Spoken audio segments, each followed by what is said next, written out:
students, welcome to virtual classroom of Municipal Corporation of Greater Mumbai. My name is Vijay sir and the class is for standard 4th. Subject is Marathi. Let me begin the class. नमस्कार विद्यार्थी मित्रांनो, बृहन्मुंबई महानगरपालिका शिक्षण विभागाच्या virtual क्लासरूममध्ये तुम्हा सर्व विद्यार्थ्यांचे स्वागत आहे. माझे नाव विजय खैरे सर आणि आज आपण इयत्ता 4थी विषय मराठी माध्यम इंग्रजी या इयत्ता 4थीच्या मराठी विषयाचा पाठ क्रमांक 13 अभ्यासणार आहोत, म्हणजेच लेसन नंबर 13.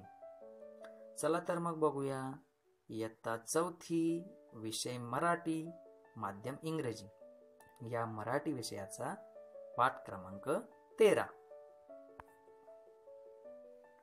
पाठ क्रमांक 13 ओळखूया, सांगूया. आता या पाठाच्या शीर्षकावरून तुम्हा मुलांच्या लक्षात आले असेल. शीर्षक म्हणजेच काय मुलांनो? पाठाचे नाव किंवा टायटल. या पाठाच्या नावावरून तुम्हा मुलांच्या लक्षात आले असेल की या पाठामध्ये तुम्हाला काहीतरी ओळखायचे आहे आणि त्याविषयी सांगायचे देखील आहे. चला तर मग आपण पाठामध्ये काय दिलेले आहे ते बघूया. पाठ क्रमांक 13 ओळखूया, सांगूया.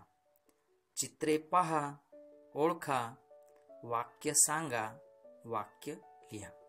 आता बघा मुलांनो, तुम्हाला तुमच्या पाठ्यपुस्तकाच्या पान नंबर 13 वर म्हणजेच पेज नंबर 13 वरती हे 4 मोठे मोठे चित्र तुम्हाला दिसत आहे आणि ह्या 4 चित्रांमध्ये प्रत्येक चित्रामध्ये 2 छोटी छोटी चित्र देखील दिलेली आहेत. आता या 2 छोट्या छोट्या चित्रांप्रमाणे जर आपण बघितले तर पूर्ण पाठामध्ये 8 चित्र दिलेली आहेत. या 8 चित्रांचे तुम्हाला व्यवस्थित निरीक्षण करावयाचे आहे किंवा निरीक्षण करायचे आहे. त्यानंतर त्या चित्रांशी संबंधित शब्द तुम्हाला तुमच्या वहीमध्ये लिहायचे आहे. ते शब्द वाचनाचा सराव करायचा आहे. त्याचबरोबर त्या शब्दांचा उपयोग करून म्हणजेच काय तर ते शब्द वाक्यात येतील असे वाक्य तुम्हाला बनवायचे आहेत आणि ते वाक्य बनवल्यानंतर ते तुम्हाला तुमच्या वहीमध्ये लिहायचे आहे. ज्याप्रमाणे शब्दांच्या वाचनाचा सराव तुम्ही करणार आहात त्याचप्रमाणे वाक्यांच्या वाचण्याचा सराव देखील तुम्हाला करायचा आहे. आणि त्यानंतर त्या चित्रांच्या खाली ज्या ओळी दिलेल्या आहेत त्या ओळींमध्ये देखील तुम्हाला ती वाक्य सुंदर आणि छोट्या अक्षरामध्ये लिहायची आहे. चला तर आपण एक एक चित्र बघूया. पहिल्या चित्रामध्ये बघा 2 छोटी छोटी चित्र आहेत. त्यामधले पहिले चित्र जर आपण बघितले तर त्या चित्रात एक आजीबाई आपल्याला दिसत आहे आणि आजीबाईच्या हातामध्ये तराजू काटा आहे. तराजू काट्याने आजीबाई भाजी मोजताना आपल्याला दिसत आहे. त्याचप्रमाणे दुसऱ्या चित्रामध्ये आपल्याला एक शिक्षिका फळ्यावर काहीतरी लिहित असताना दिसत आहे, म्हणजेच त्या काहीतरी वर्गामध्ये शिकवत आहे. आता आपण चित्राशी संबंधित शब्द बघूया. पहिल्या चित्राशी संबंधित शब्द आहे आजी, तराजू, भाजी इत्यादी. आणि दुसऱ्या चित्राशी संबंधित शब्द आहे शिक्षिका, फळा, खडू इत्यादी. आता बघा मुलांनो, ह्या चित्राशी संबंधित जे शब्द आपण येथे लिहिलेले आहे ते तुम्हाला तुमच्या वहीमध्ये लिहायचे आहे. गृहपाठाच्या वहीमध्ये ते तुम्हाला लिहायचे आहे. ते शब्द लिहून झाल्यानंतर त्यांच्या वाचनाचा सराव तुम्हाला करायचा आहे. त्याचबरोबर त्या शब्दांचा उपयोग करून त्या शब्दांशी संबंधित किंवा ते शब्द वाक्यामध्ये येतील अशी वाक्य तुम्हाला बनवायची आहे. चला तर मी तुम्हाला वाक्य कशी बनवायची याचा नमुना दाखवतो. बघा, आता मी प्रत्येक चित्राशी संबंधित 2 वाक्य येथे बनवली आहे.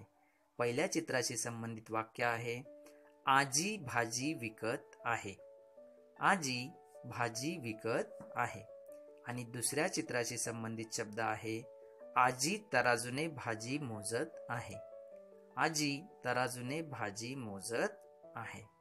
आता दुसऱ्या चित्राशी संबंधित वाक्य आहे शिक्षिका वर्गात शिकवीत आहे. शिक्षिका वर्गात शिकवीत आहे. आणि दुसरे वाक्य आहे शिक्षिका खडूने फळ्यावर लिहित आहे.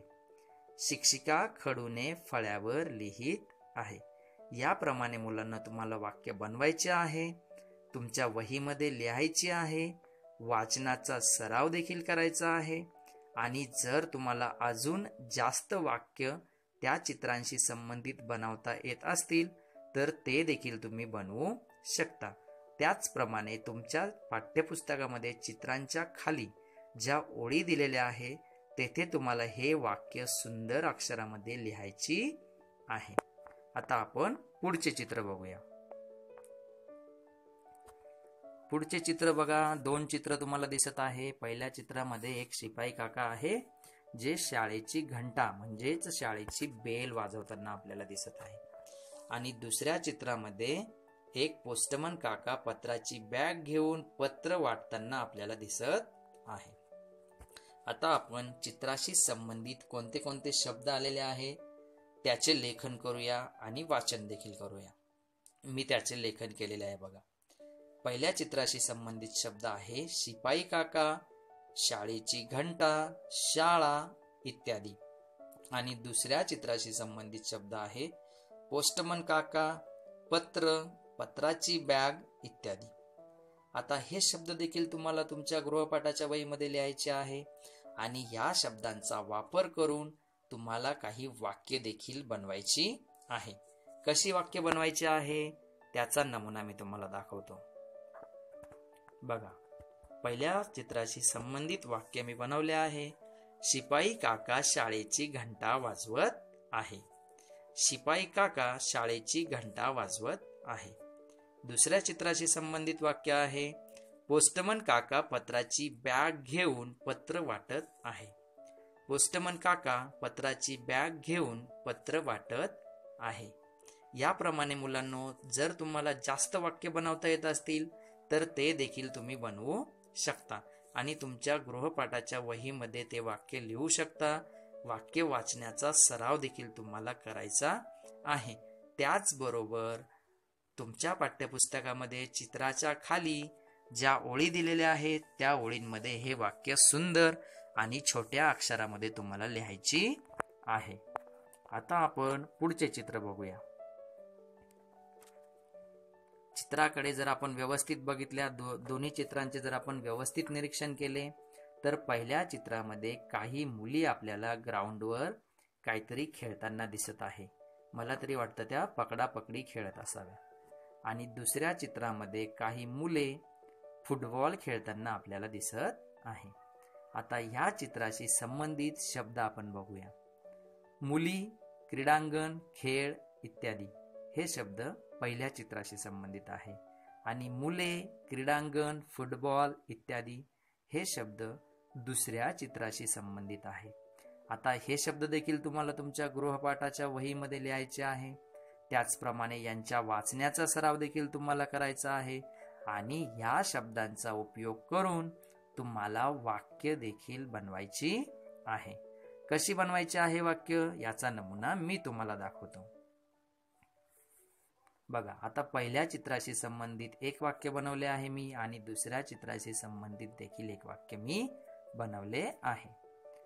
पहिले वाक्य मी तुम्हाला वाचून दाखवतो जे पहिल्या चित्राशी संबंधित आहे. काही मुली क्रीडांगणावर खेळ खेळत आहे. क्रीडांगण म्हणजेच काय मुलांनो? Ground, playground. काही मुली क्रीडांगणावर खेळ खेळत आहे किंवा आपण त्याला मैदान देखील म्हणू शकतो. दुसऱ्या चित्राशी संबंधित वाक्य आहे काही मुले क्रीडांगणावर फुटबॉल खेळत आहे. काही मुले क्रीडांगणावर फुटबॉल खेळत आहे. याप्रमाणे जर जास्त वाक्य तुम्हाला बनवता येत असतील ते सुद्धा तुम्ही बनवू शकता. बनवलेली वाक्य तुमच्या गृहपाठाच्या वहीमध्ये तुम्हाला लिहायचे आहे. त्याचबरोबर तुम्हाला वाक्य वाचण्याचा सराव देखील करायचा आहे आणि तुमच्या पाठ्यपुस्तकामध्ये चित्राच्या खाली ज्या ओळी दिलेल्या आहे त्या ओळींमध्ये देखील तुम्हाला हे वाक्य सुंदर अक्षरामध्ये लिहायची आहेत. आता आपण पुढचे चित्र बघूया. बघा, 2 चित्र आहेत. पहिल्या चित्रामध्ये एक आजीबाई वर्तमानपत्र आपल्याला वाचताना दिसत आहे. वर्तमानपत्र म्हणजेच काय मुलांनो, न्यूजपेपर किंवा तुम्ही त्याला पेपर म्हणतात. आणि दुसऱ्या चित्रामध्ये कंडक्टर काका, ज्यांना आपण मराठीमध्ये वाहक काका म्हणतो, ते आहे. आजोबा आहे. बसमध्ये आजोबा बसलेले दिसत आहे आपल्याला. चला तर चित्राशी संबंधित शब्द बघूया. पहिल्या चित्राशी संबंधित शब्द आहे आजी, वर्तमानपत्र इत्यादी. व दुसऱ्या चित्राशी संबंधित शब्द आहे वाहक काका, आजोबा, बस, तिकीट इत्यादी. आता हे शब्द देखील मुलांनो तुम्हाला तुमच्या गृहपाठाच्या वहीमध्ये लिहायचे आहे. हे शब्द वाचण्याचा सराव तुम्हाला करायचा आहे. त्याचबरोबर या शब्दांचा उपयोग करून किंवा या शब्दांना घेऊन तुम्हाला वाक्य बनवायची आहे. कशी वाक्य बनवाल ते मी तुम्हाला दाखवतो. बघा, पहिल्या चित्राशी संबंधित एक वाक्य मी बनवले आहे. आजी वर्तमानपत्र वाचत आहे. आजी वर्तमानपत्र वाचत आहे. दुसऱ्या चित्राशी संबंधित 2 वाक्य मी बनवले आहे. वाहक काका तिकीट देत आहे. वाहक काका म्हणजेच काय मुलांनो, कंडक्टर काका. वाहक काका तिकीट देत आहे. आणि दुसरे वाक्य आहे आजोबा बसमध्ये बसले आहे. आजोबा बसमध्ये बसले आहे. आता हे वाक्य देखील मुलांनो तुम्हाला तुमच्या गृहपाठाच्या वहीमध्ये लिहायची आहे. त्याचबरोबर संबंधित शब्द व वाक्य तुम्हाला तुमच्या गृहपाठाच्या वहीमध्ये लिहून वाचनाचा सराव करायचा आहे. थोडक्यात काय मुलांनो, या पाठामध्ये आपल्याला चित्र बघून चित्राशी संबंधित शब्द ओळखायचे होते, ते लिहायचे होते, त्यांच्या वाचनाचा सराव करायचा होता. त्याचबरोबर त्या शब्दांना घेऊन किंवा त्या शब्दांचा उपयोग करून आपल्याला वाक्य देखील बनवायची होती आणि ती वाक्य आपल्याला सांगायची होती. आता हे सर्व शब्द आणि हे सर्व वाक्य तुम्ही तुमच्या गृहपाठाच्या वहीमध्ये लिहा. तुमच्या पालकांकडून, तुमच्या शिक्षकांकडून ते चेक करून घ्या. त्याचबरोबर तुमच्या पाठ्यपुस्तकामध्ये प्रत्येक चित्राच्या खाली ज्या ओळी दिलेल्या आहेत त्या ओळींमध्ये हे वाक्य तुम्ही काय करा, छान सुंदर अक्षरामध्ये हे लिहून काढा. धन्यवाद विद्यार्थी मित्रांनो. तुमचा दिवस. Now click on the subscription button below to subscribe the channel, then the bell button to get the notifications of the new videos. Thank you.